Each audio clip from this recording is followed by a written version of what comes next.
মই আছোঁ আজি গৌৰীকুণ্ড আৰু কালি ৰাতিপুৱা এই গৌৰীকুণ্ডৰ পৰা মই কেদাৰনাথলৈকে যাত্ৰা কৰিম, পেডেল যাত্ৰা। আৰু সম্পূৰ্ণ প্ৰস্তুতি মোৰ হৈ গৈছে। বাকী প্ৰস্তুতিখিনি আপোনালোকক এবাৰ দেখাওঁ বাৰু।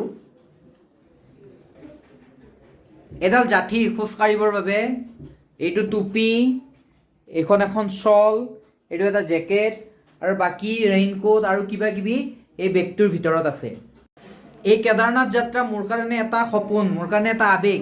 আগৰ ভিডিঅ'টোত কোৱাৰ দৰে মই যেনেকৈ মোৰ ভৰিৰ অসুখ, সেইটোৰ বাবে মই কেতিয়াও ভবা নাছিলোঁ যে মই এই কেদাৰনাথ যাত্ৰা কৰিব পাৰিম। কিন্তু বহুত সাহ কৰি কালি এই কেদাৰনাথ যাত্ৰাত যাবৰ বাবে ওলাইছোঁ। আপোনালোকে সকলোৱে আশীৰ্বাদ কৰিব যে এই যাত্ৰাত মই সফল হ'ব পাৰোঁ। আৰু আপোনালোকে আশীৰ্বাদ কৰিলেহে নিশ্চয় সফল হ'ব পাৰিম বুলি মোৰ বিশ্বাস আছে। গতিকে আপোনালোকে আশীৰ্বাদ কৰিব। বাকী আৰু নাই, আৰু শেষত হৰ হৰ মহাদেৱ।